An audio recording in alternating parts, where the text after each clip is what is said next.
Yeah, to yeah, sure, sure, sure. I should Sure. have done it earlier. If Okay. everyone's okay. Sure, sure. Okay. Right. So to carry on, as I was saying, this is something that we started off in, in 2022. Very small. We just targeted the tech organizations, engineering. We wanted to, just test the waters and see what the response was like.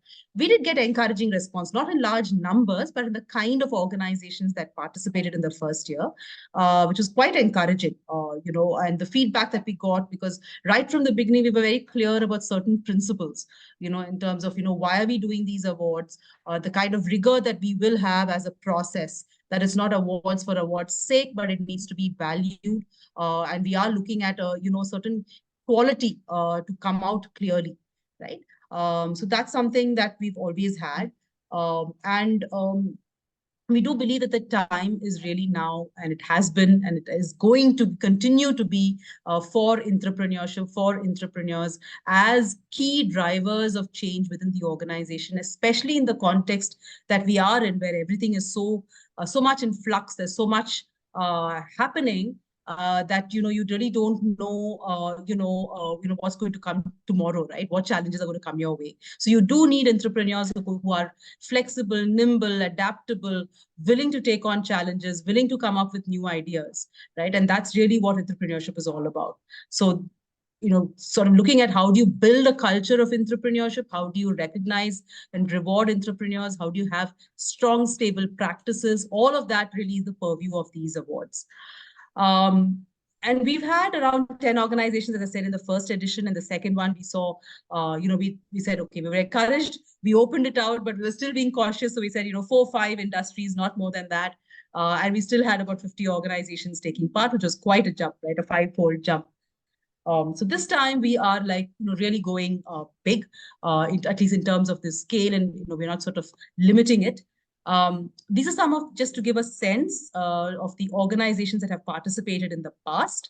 So we've had, really strong organizations taking part, seeing value in it, and continuing to be part of the journey, even as we go forward. So, so that's what it looks like. The overview for edition 3, right? This is as we go forward. Our award categories, right? I'll just go over what they are.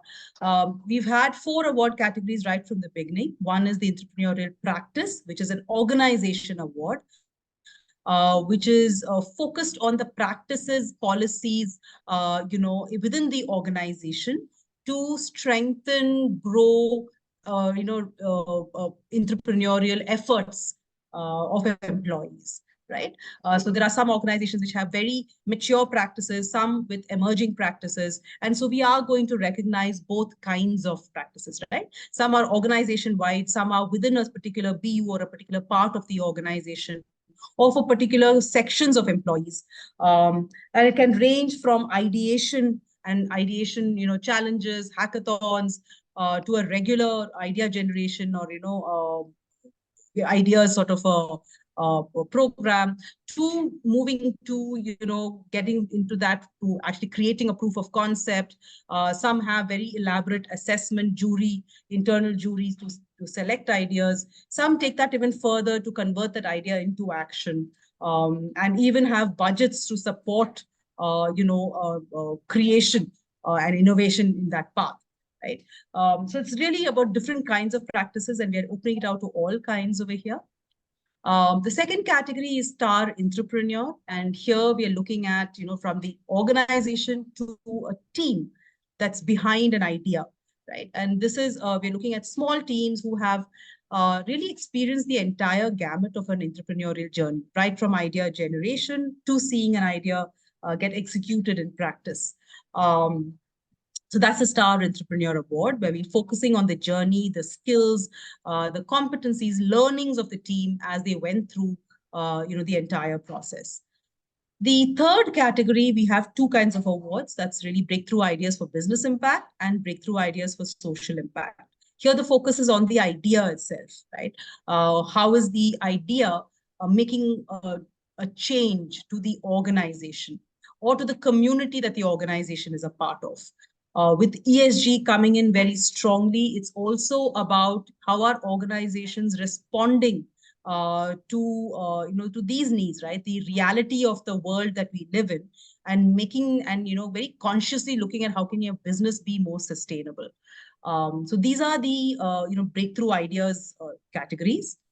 And we've always had startups, right? Just as to give a context, that we've had startups applying, and we felt that though we've encouraged them and we've not really turned away startups, um, there is a distinction. Startups are still at that entrepreneurial phase, and we were looking at how do we welcome startups to participate while not diluting the fact that these are awards for intrapreneurship.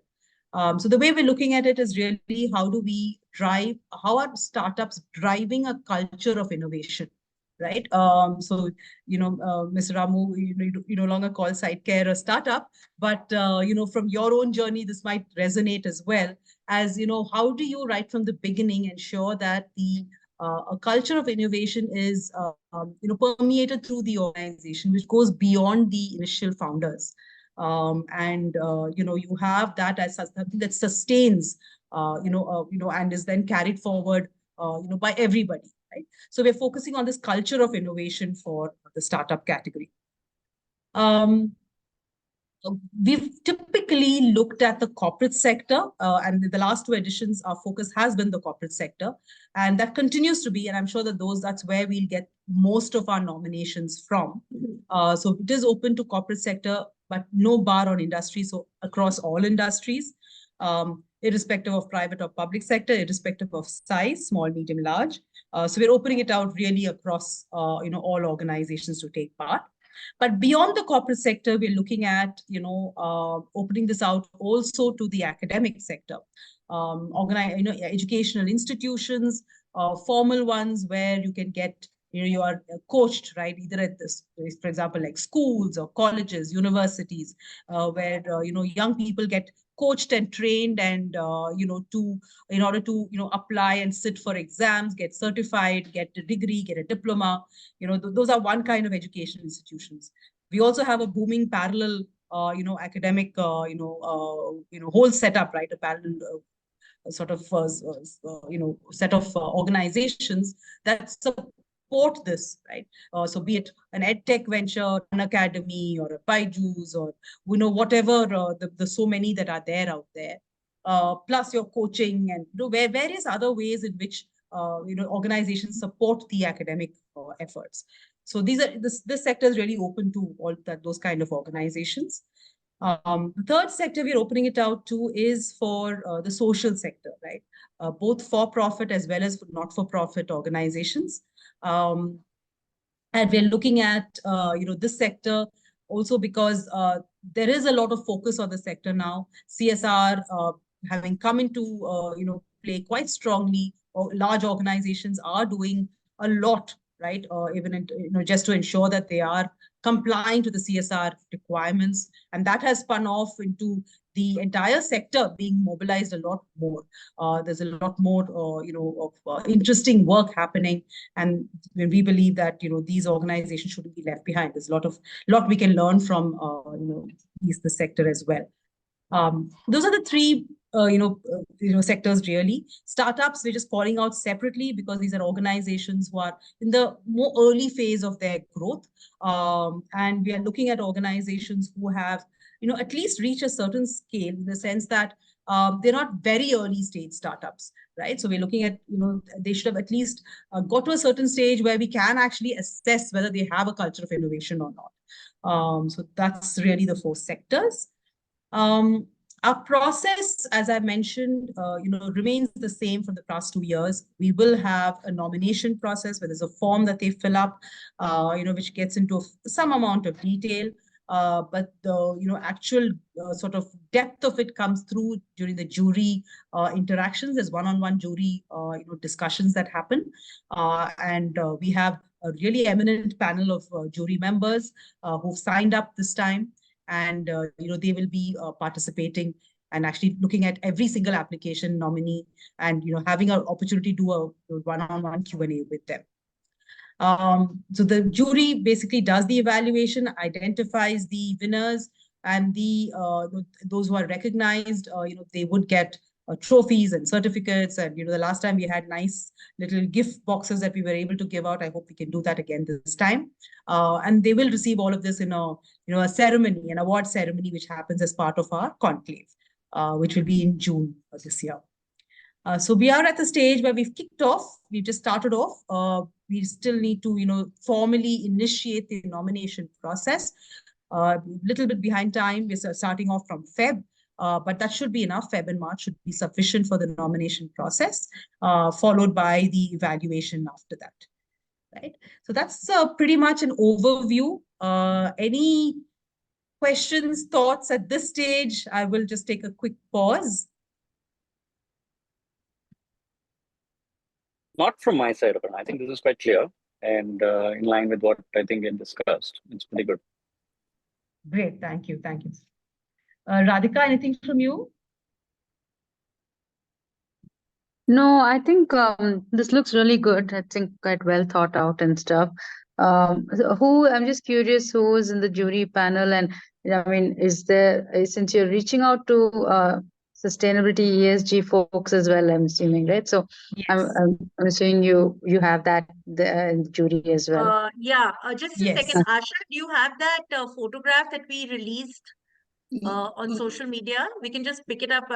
This was already released by Yeah, it's on social media. Maybe we'll start tagging Radhika going forward. Yeah, sure.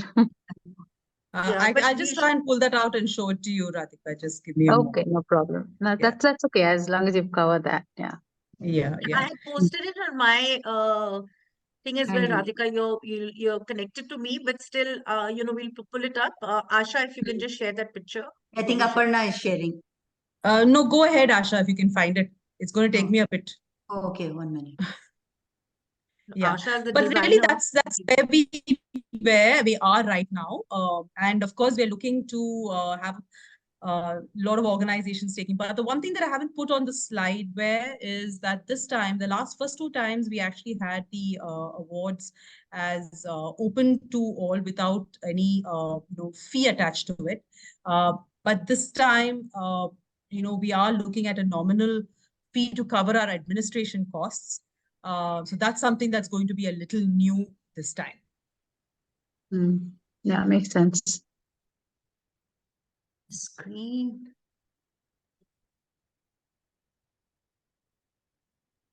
Hey, don't worry about it. I'll look at it on LinkedIn. Yeah, because my desktop is in a mess for me to share right now. That's okay. That's okay. Yeah. I think Mr. Ramu Aparna, has dropped off, Pooja. Sorry? Mr. Ramu has dropped off? Yeah, 1 minute. Are you able to see? Yeah, I'm pinning him again. Are you able to see my screen now? No, there's no this thing. I'm actually No. opening.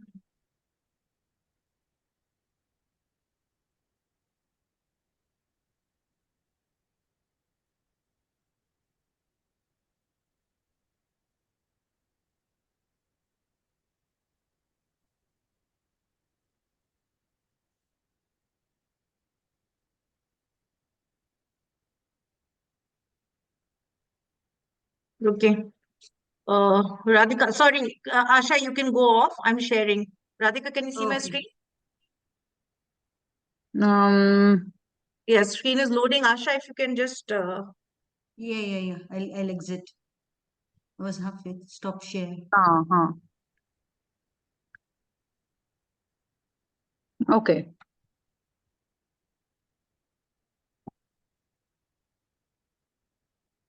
Oh, Yeah, of course, Pankaj, you got Pooja and them. Aparna will be also in the panel, but in the final round, we'll be adding their photos as well.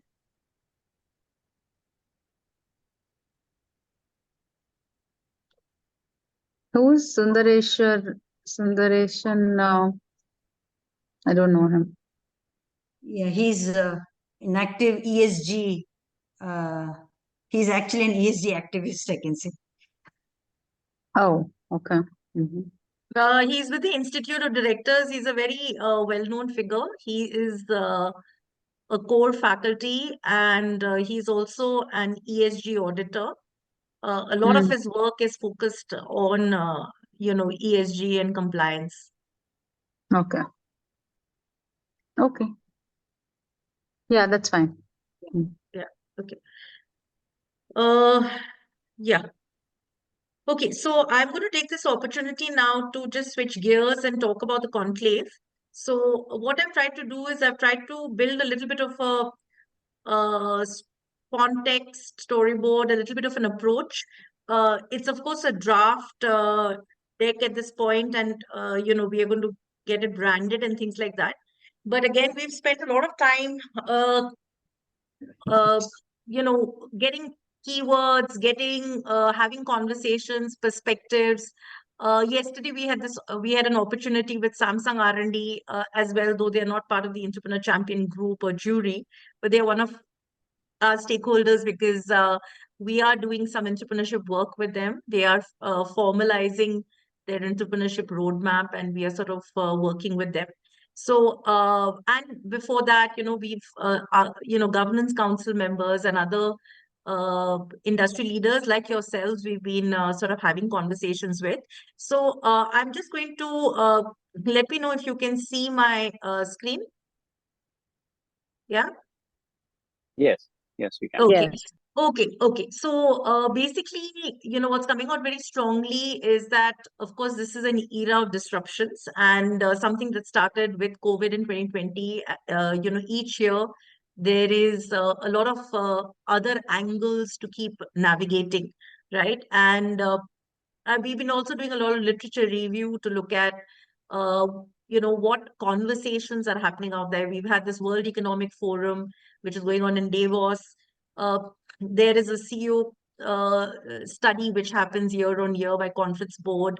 There are, of course, your leading thought leaders like Forbes, McKinsey, who keep, publishing a lot of articles. So I've just picked up a couple of quick some statements which are sort of representative. There's a lot out there, but a lot of it really focus on the times and how one has to keep rethinking and uh, because of the dynamism due to multiple factors, whether it could be climate, it could be technology, uh, health, the whole sustainability aspect.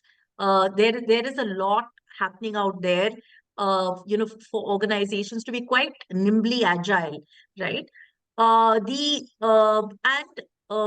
within that, the focus on, innovation continues to be there. And what was interesting as a theme across that, there's a lot of focus today on the human capital. Human capital is not just an enabler, it's almost become like a core business strategy. And how talent, technology, and innovation really are going to be the main focus areas. Retention of talent, engaging talent, because even the disruption that has happened, in terms of work models and people's priorities, right? So a lot of it sort of comes together. You can't take, any element for granted. And organizations and institutions have to really work with, the ecosystem dynamism, the internal workforce dynamism to really sort of, continue on the path of success. Right. So keeping that in mind, the theme that we've architected is called Reimagine Entrepreneurship. From an unfold perspective, the last 5 years, we've been, having this discourse around entrepreneurship to really educate, to sensitize, what started off in 2017 as what we believed was really the future with the whole entrepreneurial side coming in. But today, entrepreneurship is taking, it's getting recasted, remolded with a lot of problem statements out there, the kind of opportunities out there because of the disruptions that are taking place. Nobody has this is not like an exact science, so there is no formula, but it's a lot about perspective building and co-creating and shaping solutions. Uh, the collaboration as a word seems to be something which has become very strong and like a core value, where the organizations being collaborative internally So you have to have you can't have silos, you have to have cross-functional collaboration as well as with the ecosystem.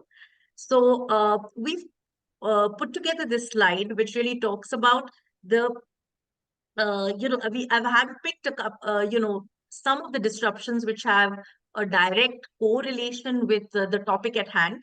So one is the whole digital disruption, which is, it could be uh, digitalization as well as the emergence, a stronger impact of AI. AI is not something which got generated today, but I think with the whole generative AI which came up in 2023, really put it out there on the table for a conversation.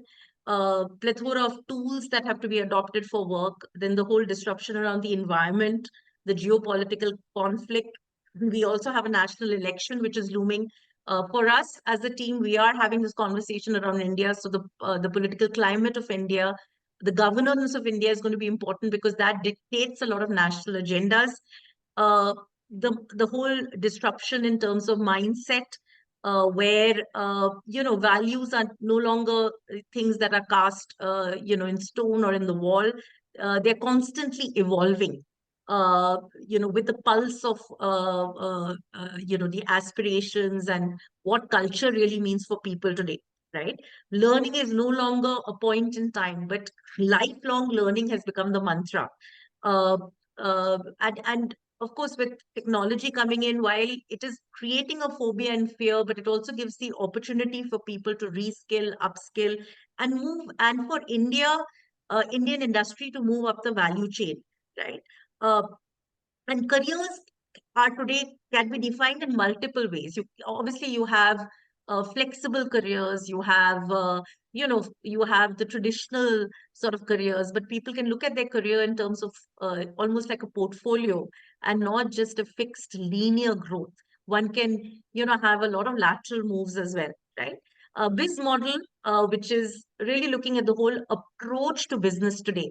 Is it only for profit, or is it also to build a sense of purpose, and with sustainability sort of being accountable to society, being accountable for one's actions?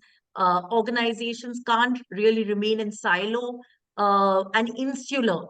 They have to contribute with being a lot more inclusive, being socially responsible, and running a business that is accountable to society. Work and life disruption is really about the fact that, and of course, this is something which did start with COVID. There was a pre-COVID era where people were transacting. There was a certain, way of living, a way of thinking, but a lot of disruption has happened with people today prioritizing, whether it's their health and well-being, quality time with family, wanting that flexibility. It's no longer like a woman's agenda. Earlier on, flexibility was just more of a diversity agenda. Today, across whether it's across generations, across genders, people are looking at have really relooked at how they want to live life. And of course, organizations also, what are the work models? It was 1 day a week to 2 day to 3 day. And of course, there are some industries one can't really have hybrid, but hybrid work is also here to stay. And finally, it is really looking at the whole space of creativity. While creativity was a great conversation to have, and maybe get into a classroom and do something creative, and it's almost like some fun activity. Today, because of the plethora of kind of problems out there which need to be solved, the term experimentation, uh, being risk taking where it's possible, uh, uh, involving people in the agenda of innovation has become a lot more of a both a conversation and practice, rather than innovation just being the domain of just few people in the organization, right? So keeping this as the context, is where we are saying that how can innovative cultures and mindsets differentiate organizations to navigate the era of continuous disruptions, unleash and win through change. And we do believe entrepreneurship is a moving target. It is the dynamism of entrepreneurship actually lends itself to be very transformative for organizations, because entrepreneur is not a job description, it's a mindset, it's a way and approach of working and living and doing, and allowing for experimentation in organizations to happen. And that is why the power of entrepreneurship is that it could really help organizations win in the age of disruption. So this is our articulation of the contextually the theme that we're sort of bringing to the table based on all the conversations that we've had with you. Before I sort of move forward, I'll just stop here. Mr. Ramu, Radhika, to just hear out from you, whether this resonates with the conversations that we've been having.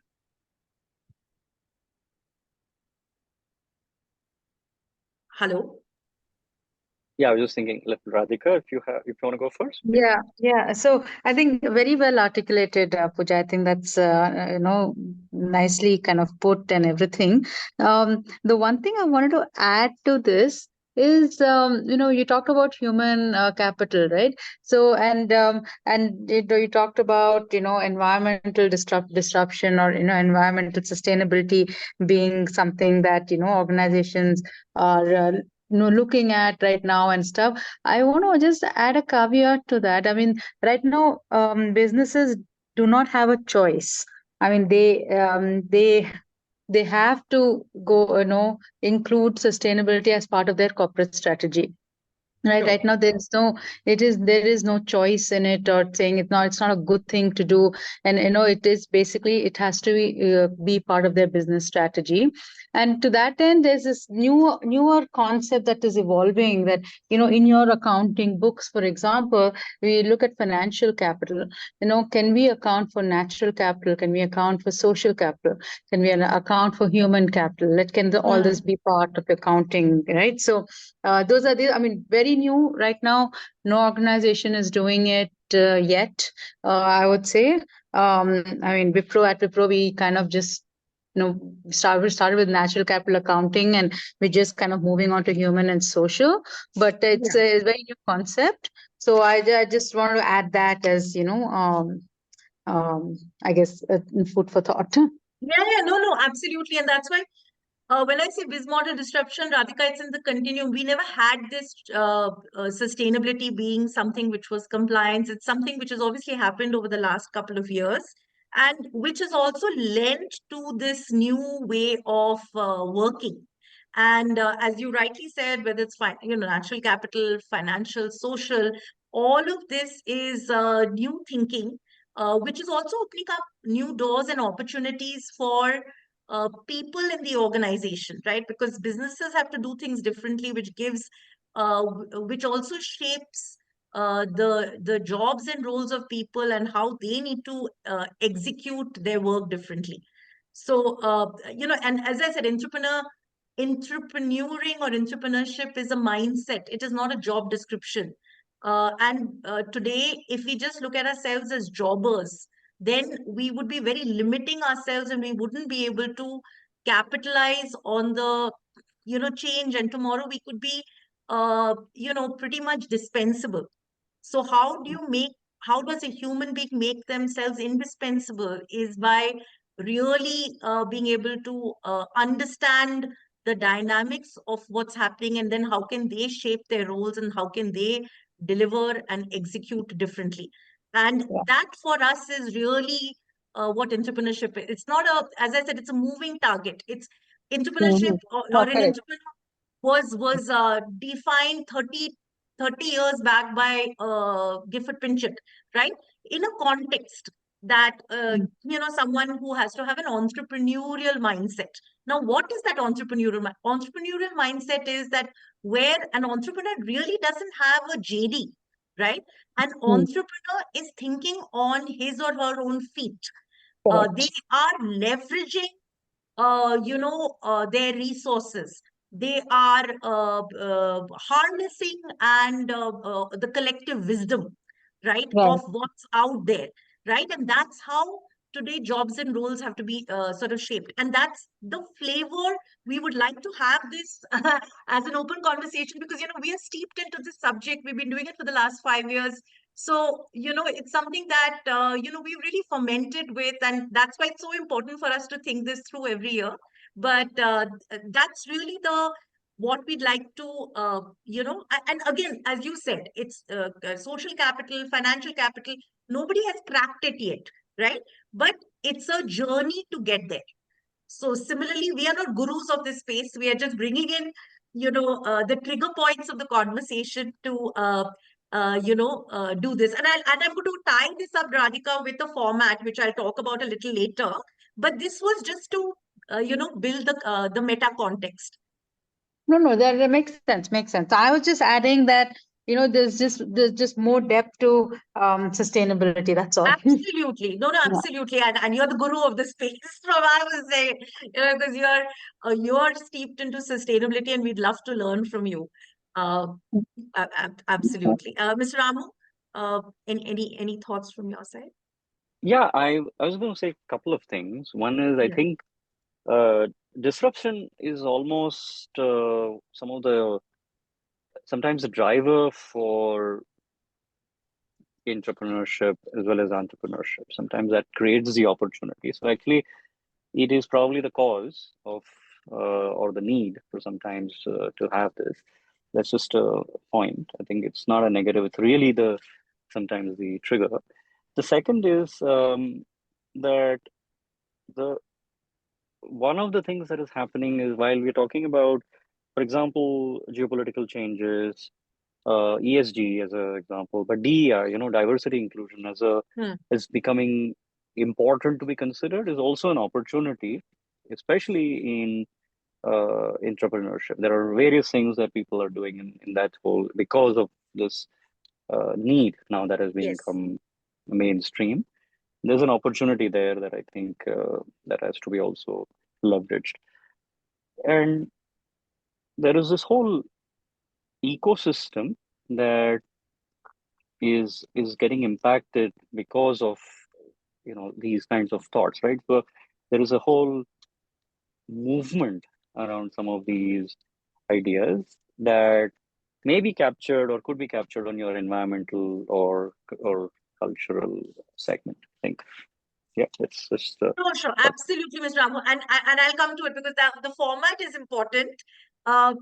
This is obviously the background, and it's like our uh, creating the context, but we'll talk about how. So the entrepreneurship conclave, as I said, is obviously a culmination of the thinking, and it'll be held over 2 days. We want it to also be an immersive learning opportunity. I think from an Unfold perspective, we've done justice in our own way, to the extent that we can, to have brought the conversation out there, from it being unconscious to conscious. We have been, frankly, one of the only organizations that have been speaking about it so consistently, and believing that, it's one of the levers of change. Of course, change is a factor of many things, but from a human being perspective, workforce perspective, people, work, jobs, etc., we have, felt passionate enough to really, speak about it for 5 years. But we've done it through the conclave becoming an asset by itself, a kind of a annual conversation. But we want to take it a step further, and look at it. How can it get it to action now? And that's where we wanted to deconstruct, what does immersive learning mean. For us, we are not, event managers. This has been a learning space, and we really want to build it as a very powerful, a very powerful sort of sought after learning space. And that's the reason we wanted to think through. And while we've had our panels and, that kind of a format where some of it will continue, we are looking at this conclave to really also have a series of what we are calling learning labs. Because first of all, we're talking about entrepreneurship, we're talking about experimentation, being like a given, being today problem solving, creativity, really being the higher order skills, which are not just good to do, but literally like must have. So how do you build that approach into a format which will allow for people who are participating not to be just passive participants and hearing leaders talk, uh, that's been done, but to be really part of the solution, right? And these are some of like the culture lab, and Mr. Suresh, who you mentioned about inclusion and diversity. We are also extremely passionate about it. In fact, inclusive leadership is one of our landmark value propositions from an unfold perspective. But we will look at it from both a culture and a leadership lens, because inclusion is again one lens to culture building. So the culture lab, leadership lab, skills lab, because again today, you know, what are the skills that are going to define success? There'll be certain skills which are just about given, right? Uh, Creativity, sustainability, digital transformation, ideas lab. In the ideas lab, we want to actually even throw out some problem statements. Like it could be even this whole traffic congestion, and Bangalore is, literally now the second top, within the top two cities in the world, right? So we wanted to become very creative. So how do we run these labs where there's peer group learning? It's anchored by an expert. We would like all our entrepreneur champion groups and some of our jury, us of course, uh, being anchors, where we throw out problem statements and we get people to build their solutions, and it being and becoming very experiential. So this was really and of course we have to be cognizant of the fact that a conclave, we are not doing this for a particular company, we are doing it in an open environment. But one of the things that came to us very strongly when we went back and said, you know what is the benefit of the entrepreneurship conclave? Why should we do it? And I think this whole cross industry learning has come out to be a very strong part of everything that we heard. That don't drop the conclave, keep looking at it and taking the thought forward. So that's really uh, this is one learning format that we want to bring as an experiment into this conclave, because there are all of these subjects are very dynamic, but at the same time, as you have collective wisdom, as you filter collective wisdom, you can build a lot of clarity. And we don't want the conclave to become very prescriptive. I think we have had the sessions that we've had industry leaders talking from their perspective, but now we'd like to also involve the audience, because we want the audience to become entrepreneurs for tomorrow. Uh, so this is one format that we are wanting to introduce from this conclave. And this is the high level agenda elements. We want the conclave to be about a day and a half, uh, because we don't want to cramp the time too much. When we had, for us, entrepreneurship was really a blank slate when we started off in 2017, and during the COVID, we were, trying to reconnect with ourselves as to why we are doing what we are doing. We had put together, three pillars called educate, engage, evolve. So we want the conclave to have, sessions which come under the educate pillar, of course, engage, which is through this whole experiential learning, and then evolve really about, the best practices, stories. Uh, Aparna spoke about that, the Culture of Innovation Award. We will have a lot of quality, stories from there. How do we sort of bring in those perspectives? This is just a high level agenda element, but our agenda will have in each of these three buckets, we want to structure it so that there's absolute clarity. In the educate space, of course, we will have some panel conversations, fireside chat, a keynote, etc., all of that. But engage will come with this experiential format, and then evolve is going to be, the showcases and other elements. So I've just sort of just parking it here because this is where we are. In terms of our thinking of the structure and format of the conclave.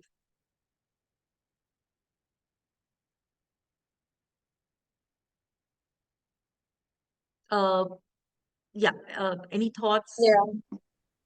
Yeah, I like it. I like that you have less panels and more of sort of engaging with the audience kind of a thing.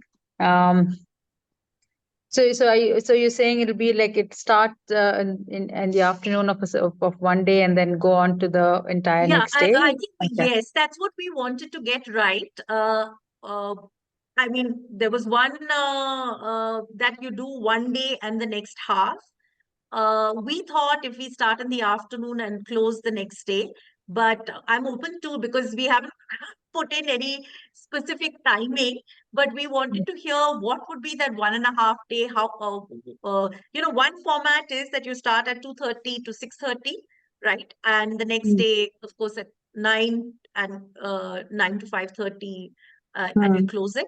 The other is that you do 9 to 5:30 and get the audience back again the next day for half a day. But I like your points of view, because I really don't know which one will work. I'd be Yeah, happy to. I Yes. mean, I don't know. So you're going to charge? I mean, you guys, people, I mean, obviously we'll have to pay to be part of the conference, right? Yes. Yeah, Yes. yeah, yeah, yeah, yeah. No, I like the starting in the afternoon of the one day of the first day, and then I know kind of ending that day with the Vanguard ceremony, the award ceremony, and what high tea or whatever you think, and then Hmm. starting fresh from the next day, and so you kind of build up that sort of interest and that excitement. I'm not sure if you put the half day the next day, how many people will really show up. Sure, sure, sure. I mean, I was also tending in my head, but someone did mention the other way, so I just wanted to keep this point open. Mr. Amu, what would you think? What would be your Yeah, I was uh, just saying, is there a dinner planned? Is there a networking dinner that can be charged separately planned?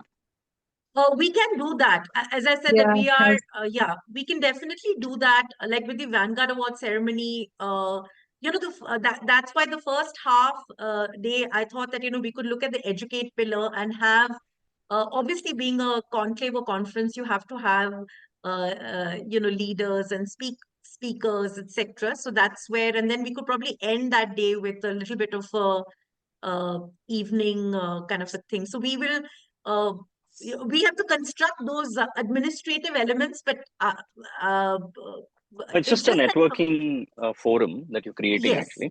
Yeah, And sure, some of these informal sessions over lunch and dinner can be quite valuable in this whole learning process. So correct, this sure, correct. is one way sure, to engage. And then in that case, in the second yeah, half starting, huh, is quite efficient, because when you start second day, people travel, whatever, if they're coming from outside, they have the first half to come in, then you are there for the second half sessions, and then you go for a, say, early dinner, and then next sure, day you have the full day, and you end a little bit early so that if people have flights out or whatever, yes, then you yes, can make it. So that's sure, one way sure, to look at it. Yeah. Correct. yeah, Yeah. sure, sure, sure, absolutely, absolutely.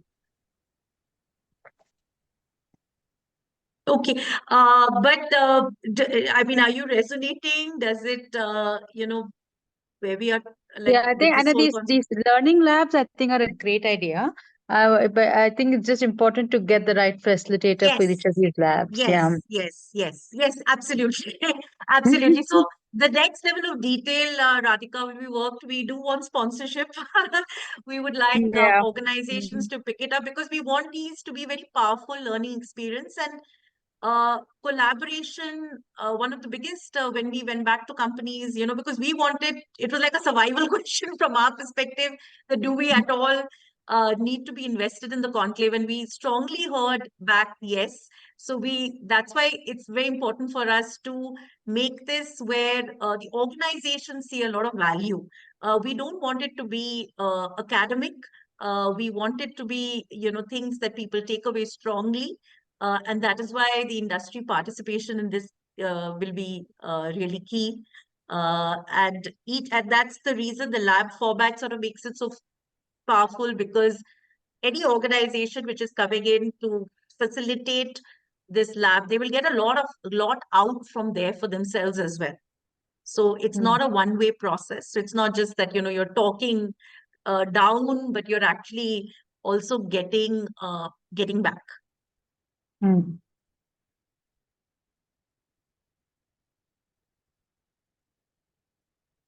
Okay. So I'll stop here. We've got 3 minutes to reach 3 p.m.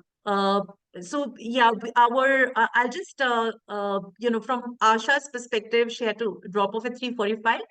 She's going to be architecting the communication plan to both for the Vanguard Awards and for for the conclave.